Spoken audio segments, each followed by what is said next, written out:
Hi guys, right, so welcome to today's Tuesday's training, our first one of the kind of new regime. I've just disappeared there, lost the connection a little bit. Snuck out into the summer house. I'm not sure if this is going to work out here, it just keeps disappearing, so we'll keep trying, and if it keeps cutting off then I'll have to go and find somewhere else. But thought I'd sneak out here. I've just done a little bit of a search for big spiders just in case. I don't want to be kind of like Little Miss Muffet. So just going to see if I can invite a few people and then see how we go from there. So just give me a couple of seconds and we'll hopefully be able to get started. But I thought it'd be quite good just first of all to hang on, let's just work this out. Hang on, I've not done the whole inviting people on the live before, so let's give this a go. I'll just invite a few people. And so if you are watching, then drop me a comment, send me a comment here, and hit me with a like or something, and hopefully we can see you and see your comments and interact and all that kind of stuff. And otherwise hopefully we should be alright. So I'm just gonna keep invite a few more. Not quite sure. There we go. I think that's probably about it, hopefully. See, so basically the themes for this week in the group have changed, and I'm going to start doing a different theme on a couple of days of the week. So Tuesdays is going to be a training day. So I had a lot to think about what we could do for the first. I figured, well, being as it's new, it would be quite good to do it as change. So if you are with me live, please make sure you either drop me a like, let me know you're there, or stick a comment in here, tell me you're with me, interact as we go along. Otherwise, if you are catching the replay, please feel free to drop some comments and just sort of any questions that you have, because I can always play it back and still answer. So I want to make sure that you get your the information that you need.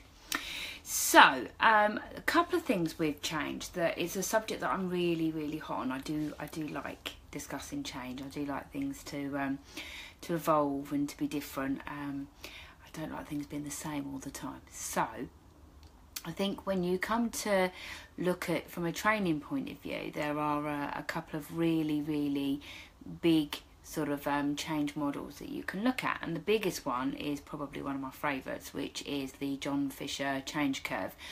But I'm going to do that as a separate training because I want to do some handouts and things that come with that one as well, and I'm going to do a little freebie that comes with that. So that will come over the next... I keep losing the connection, so it's bugger. Anyway, so today's one that I wanted to do was a book that I read once, and a lovely lady who's actually in the group, Hayley, bought it for me as a surprise because I loved the book so much when I borrowed it. And that's the it's a guy called Dr. Spencer Johnson, and the book's called Who Moved My Cheese. Now, it's a fantastic book. It's quite comical because it's written about mice, but it's really poignant when it comes to change. So there's 4 mice. There is Sniff and Scurry, and there is He and Haw. Now, Sniff is a mouse that wants to kind of have a little bit of a sit back, see what happens, watch the changes, and then eventually kind of go along. Scurry is right in there, wants to, you know, move with the change straight away. And then you've got He and Haw, which are 2 mice that refuse to leave. One of them does eventually, and the other one chooses not to. So that's Chris just jumping around, letting me know that the internet connection is a bit jumpy. Yeah, I can see you, yeah. So he's still jumping around in the garden. So Basically, these 4 mice are in a laboratory experiment, and they are delivered cheese on a regular basis. Now, eventually the cheese stops coming, and it's how these mice react to it. So obviously Scurry goes off to find new cheese, Sniff eventually does, and he and Haw are left behind without cheese. And it's about their journey into leaving where they currently are and moving with change and finding new cheese. And there's a couple of really great little quotes in the book, and I'm going to post a couple in the group just to kind of sort of remind you, really, because they are quite funny, some of them. So one of them, probably one of my favourites, is smell the cheese often. And what this means is this is about reevaluating where you currently are, and this is about making sure that you are checking your current position, checking your current status. So if it's work, if it's in your business, are you still current? Are the things that you're doing at the moment still the things that are needed? So you need to smell the cheese often. So for me, one of the things that I need to do is make sure that I am signed up to regular newsletters and bulletins, make sure that I'm aware of what's going on in the coaching world, make sure I know about new coaches that are coming through that are really popular and what they're doing, to make sure that the things that I do move with the times. So when I first started coaching, it was all about one-to-one, meeting people directly, and then all of a sudden Facebook became quite a popular way of dealing with business. Facebook Live now. So if I was refusing to do Facebook Live because I didn't like being on the videos and things like that, I would be missing out on a huge chunk of the coaching world. So if I was Scurry and I went straight in and did Facebook straight away at the very beginning, I would have been having to deal with all the little kind of tweaks and changes that were needed. And then if I was like Haw, and it's not a very nice word, H-A-W, not the other type, then I would have struggled because I would have been left behind, and I would have been doing Facebook Lives at the end of the time when everybody else has stopped and it's no longer popular and they've moved on to something new. So it's really good to stay abreast with what's going on. So whatever your industry is, whatever you're doing, whether it's at work, business, career, anything like that, even when you talk about things like with kids and all that kind of stuff, you need to make sure that you are aware of the changes. You need to make sure that you are abreast with what's going on so that you can decide what changes you need, which ones you don't, because they're not all going to be relevant to you and your business, but you do need to make sure that you're constantly evolving. Now, another one of the quotes that I quite like that is good is that the more important the cheese is to you, the more you try and hang on to it. So this is about kind of changes that maybe you don't want to change because they're important or because you really like them. So for instance, Facebook Live, it's something I like doing. I actually enjoy jumping on live and talking to you guys. I like thinking up new subjects to discuss and things like that. If all of a sudden Facebook Live started to kind of die off a death and it was no longer really something anyone was doing, and I was still doing it, still plugging away at it, then you kind of become a little bit of a dinosaur. You become a little bit old-fashioned. But because it's important to me, it's something I enjoy doing, I'm hanging on to it. I'm trying to kind of keep believing that it's going to be more popular again. Keep believing that one day it might come back, This is, the people that kept their VHS tapes long after the CDs came out and DVDs and things, because, they were kind of hoping that the DVDs wouldn't take off and wouldn't be popular, and, you'd go back. The you never know kind of syndrome. And, the other kind of element that comes into it as well when it comes to things like change is finances. So if you're in an industry where you use, say like you're a nail technician and you've spent a lot of money on equipment, and then all of a sudden, the acrylics stopped being popular and gel nails became popular. You've got all of this kind of equipment that's sitting there, and you don't want to buy the gel nail equipment because you've got a ton of equipment, but it's less popular, it's less in demand, and all of a sudden there's another little niche that is becoming really popular, And you're not part of that because you're hanging on with dear life to the old set and the old equipment and, you know, the old way of doing things. So I'm not saying that whenever there's a new kind of industry change, you should stop what you're doing and jump on it.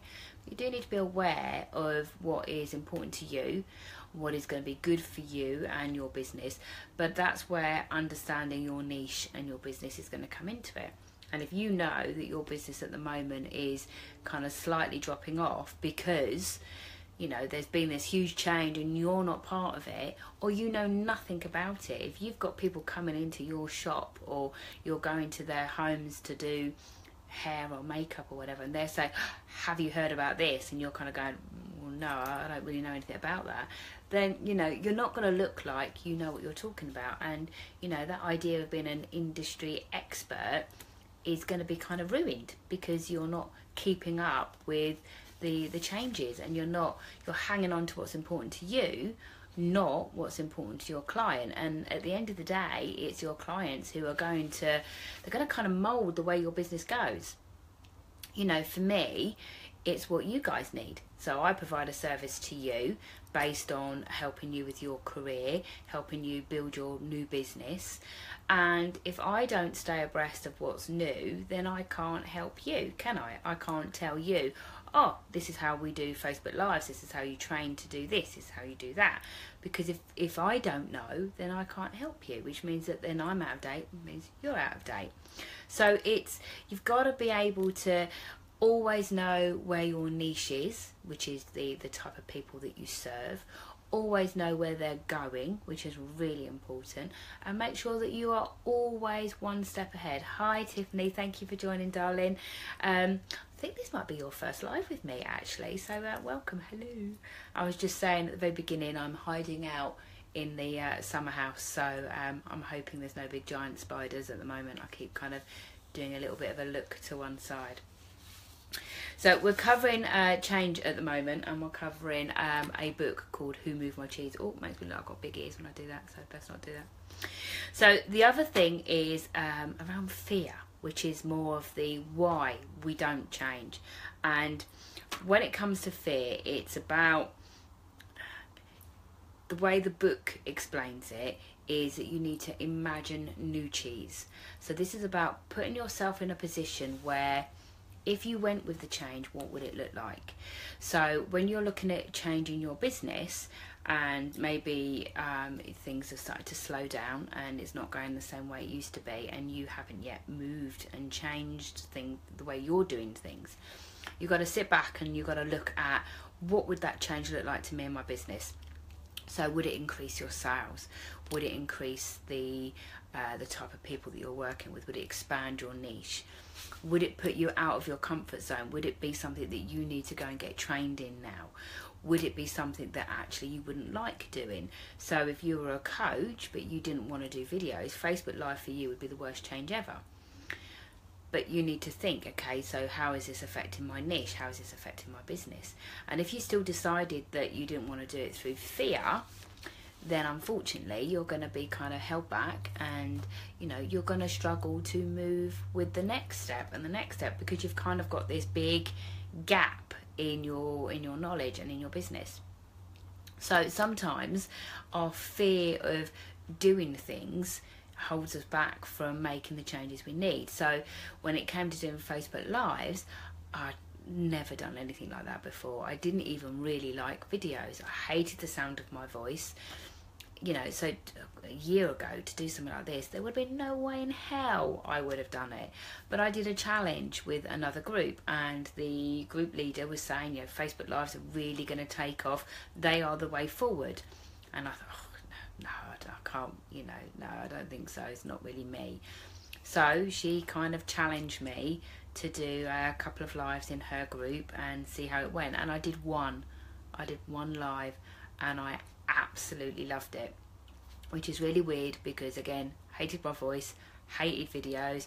I would avoid being videoed at parties and weddings and stuff like that. But I loved the fact that I could connect with people. I liked the fact that people could click on like and leave comments, and I could interact with people. all of a sudden there was this huge area of connection that I didn't have before. Before, the only way I can connect with my clients was on a one-to-one basis, either at their house, at my house, or at a Costa or something.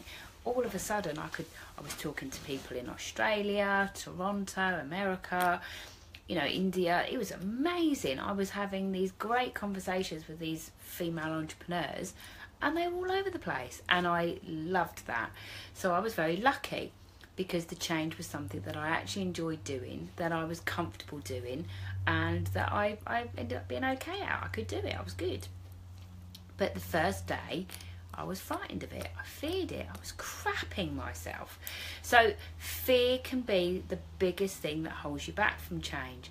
And it's only the fear itself that you really need to worry about. And we'll cover that in another training, I think, because fear of doing something is a huge area, and to kind of broach it in this kind of 20-minute training is probably not going to be the kind of the best way of doing it, really. It's kind of just going, yeah, you're scared and you shouldn't be, and we don't want to do that. So the other part of the book, one of the other little quotes that I really liked in it, was one that says, spot the small differences. And this was about the fact that the mice at the time should have spotted that the pile of cheese was getting smaller. So all of a sudden their big stack of cheese was reducing, and they hadn't noticed that because they weren't watching it, they weren't careful for it. They assumed the cheese would always be there. They assumed whoever was delivering the cheese was always going to deliver it, and they assumed there was always going to be this huge stockpile of cheese. And eventually it started to reduce, and it was only when they had hardly any left that they realised. And this is a huge thing when it comes to business, where it says about spotting the small changes, spotting the reductions. So, you know, spot that all of a sudden you're not getting the engagement you were getting. Spot all of a sudden that people have started to leave your group. So for me, I keep a really close eye on the numbers of my group. Yeah, we had a huge clear out a little while ago, and we got, you know, quite a lot of people left, but that's because they were the wrong people in the group. They weren't here for the reason that the group is here. So you've got to keep an eye on those sort of things. If all of a sudden the amount of money you're bringing in changes and reduces, okay, you need to be asking why. What is it? Is it it's school holidays and it's Christmas, and, you know, people don't have the money to be spending on learning and development and, you know, sort of self development and all that kind of stuff. Is there a reason for it? Is it that all of a sudden I've got really shit at what I'm doing and people don't want to be here? Or is it just I'm no longer current enough? Is it that in the other groups and in the other pages and in Instagram and all of that kind of stuff that, you know, actually there's more going on there now, and this has started to reduce, and I'm still hanging on to the past and hanging on to what was important to me that's no longer important to my clients? So you've got to keep an eye on the small changes, because generally when it comes to change, yes, there are going to be some things where change is big. You know, you look at the Hurricane Irma and all that kind of stuff, massive change, very quick, didn't really expect it coming, a few weeks warning maybe. However, most of the time in business they are small changes. It's all of a sudden you've noticed that you haven't had anybody join your group for a little while. Okay, so am I not out there as much as I was? Am I not visible enough anymore? Is it that you've run a certain challenge 3 or 4 times, and every time you've run it you've had 20 or 30 people join, and then actually the last time you ran it you only had 5 people join? That's, you know, why? What was the difference? What changed? And that's a huge thing with when you're coming to deal with change. So to give it a little bit of a context, think about Blockbusters. So the video rental people, they were still calling themselves video rental, even though CDs had been out for ages and Blu-ray had been out for ages. Their kind of advertisements, the shop signs, all that kind of stuff, were just Blockbusters video rentals, and they saw it as though that's what they were known for. That's how their clients knew them. That's what was their thing. What they didn't realise was that, you know, even CDs had DVDs had started to drop off. Even things like Blu-rays were getting less and less kind of used. People were streaming, they were downloading, they were watching on their laptops, and Blockbusters missed that. They missed that whole niche. They kind of stuck with their old group of people. They'll be loyal to us. They'll keep coming back to us. You know, that won't change. And they missed the youth that were coming through that completely wiped the floor with the rental business. And unfortunately, they went out of business because of it. And they didn't change. They didn't move with the times. They didn't smell the cheese often. They held on to what was important to them. They didn't look for the reduced cheese. Whereas you look at HMV, that was another one, they nearly went under. The difference with HMV was they saved themselves right at the very end. And they did that two ways. The first one was they realised right at the 12th hour that they were going under and that things weren't great. So probably a little bit more like he instead of haw, and not quite as involved as sniff or scurrel. If you're catching on, you've just joined me on live, watch the replay and you'll know who those four mice are. But they were just almost too late.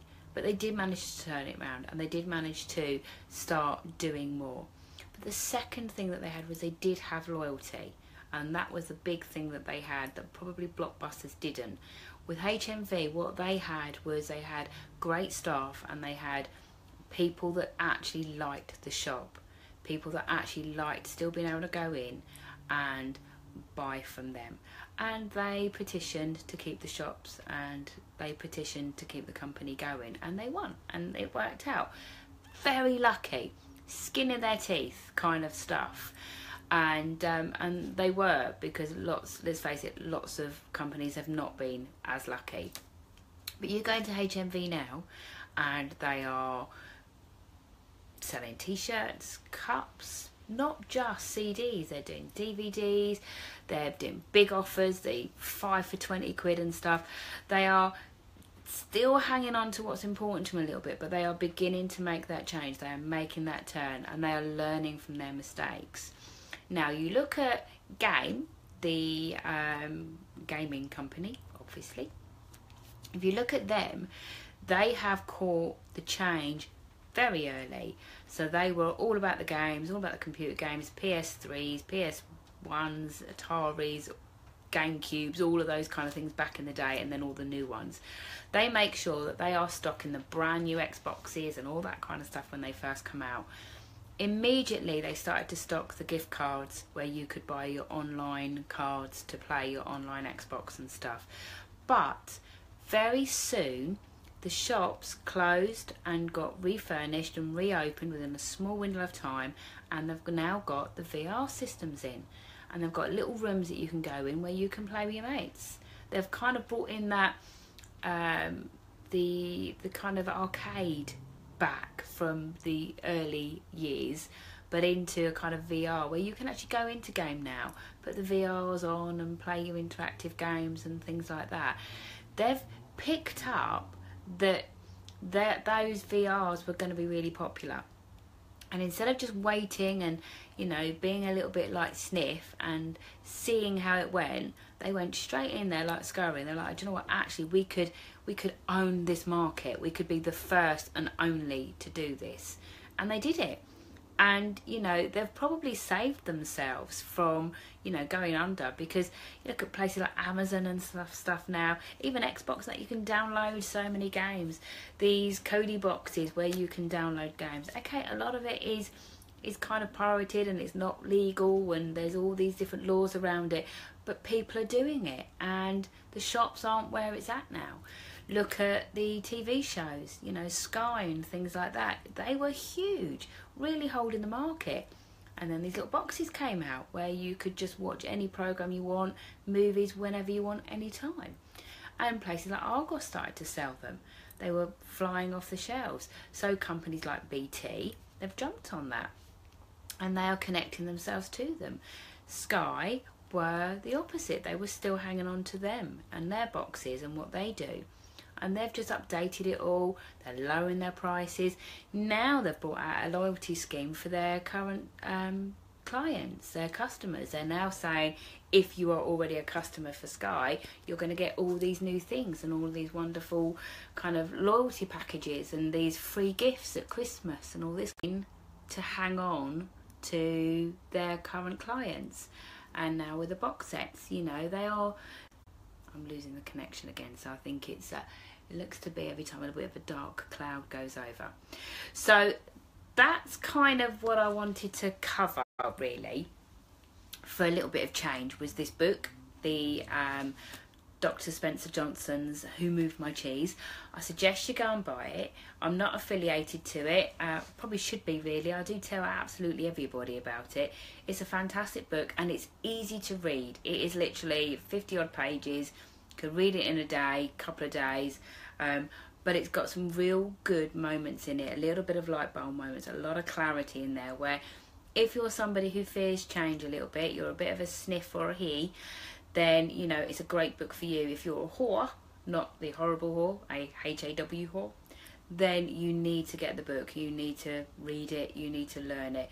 If you're a scurry, actually, it's probably not a bad idea to read it, because it's got a few warnings in there for you about rushing in and doing things too soon as well. But it's a brilliant book. It's really fantastic on change. So if you're somebody who fears change, if you're somebody who, like me, who loves change, get yourself a book. Actually, if you go online and you Google Dr. Spencer Johnson's Who Moved My Cheese, you can download a free version of it. It's a PDF. Actually, I think I will put the link in here for you, so you can actually get yourself a free version of the book and give it a good read. It is really amazing. It is really good and you should read it.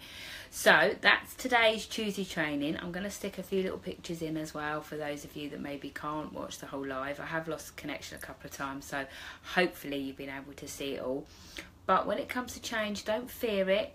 Go with it, enjoy it, and you know, lead from the front. You know, make sure you are smelling the cheese often so you know when change is coming. Keep an eye out for the reduced cheese. Make sure you know things are changing, you know what's out there.